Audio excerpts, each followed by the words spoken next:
je crois qu'il faut rappeler qu'on est en bas cycle déjà. Donc, on a des bouffées d'oxygène avec la baisse des taux d'intérêt. Donc, on a des perspectives qui sont plus favorables que nous les avions l'année dernière. Et ce qui est assez constant, c'est que nous avons une clientèle d'épargnants qui nous fait confiance, qui est patiente et qui continue donc à rester dans nos fonds. Et elles peuvent rester dans nos fonds parce qu'elles ont aussi une distribution de dividendes qui est très compétitive et qui a relativement peu baissé par rapport aux enjeux de la crise immobilière. Donc c'est le premier point et c'est la majorité de nos clients. Pour la partie institutionnelle, on a des fonds de fonds qui ont cherché à vendre leur part et on le regrette, donc ils bloquent un petit peu les parts en attente. Et puis nous avons la grande majorité des institutionnels, notamment les assureurs, qui aussi jouent le jeu et ne mettent pas leur part en vente dans un moment qui est inopportun.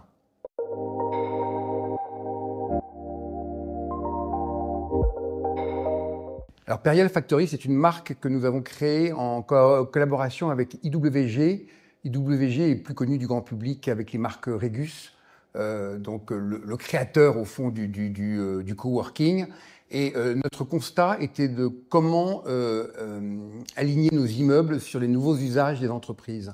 Et donc nous avons choisi, avec IWG, nous avons sélectionné quelques immeubles en dehors de Paris, puisqu'il y a déjà beaucoup d'espaces de coworking au sein de Paris, pour pouvoir créer des espaces de coworking au sein des immeubles Perial où évoluent déjà d'autres locataires. Et donc, ça nous permet de créer ce qu'on appelle des tiers-lieux, c'est-à-dire de pouvoir offrir des bureaux donc, flexibles de coworking, notamment pour les collaborateurs qui habitent souvent loin de leur siège social et qui, parce que nos immeubles sont situés en première couronne, sont plus proches de leur logement. Et donc c'est un concept. Nous avons ouvert le Bourget l'année dernière et nous avons donc une petite dizaine d'inaugurations et d'ouvertures prévues cette année.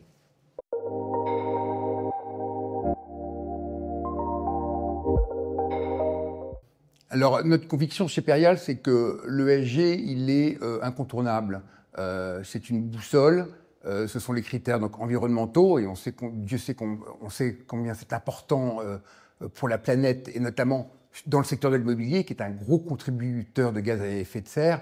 Et donc notre objectif est de réduire ces émissions carbone issues de nos patrimoines immobiliers.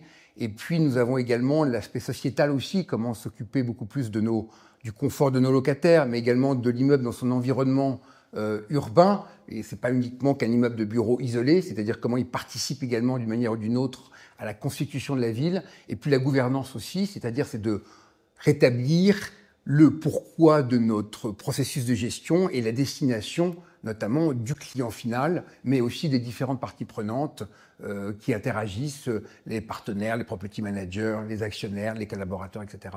Et donc pour moi l'ESG, c'est au fond, les fondamentaux de l'immobilier, de ce qui reste dans son évolution.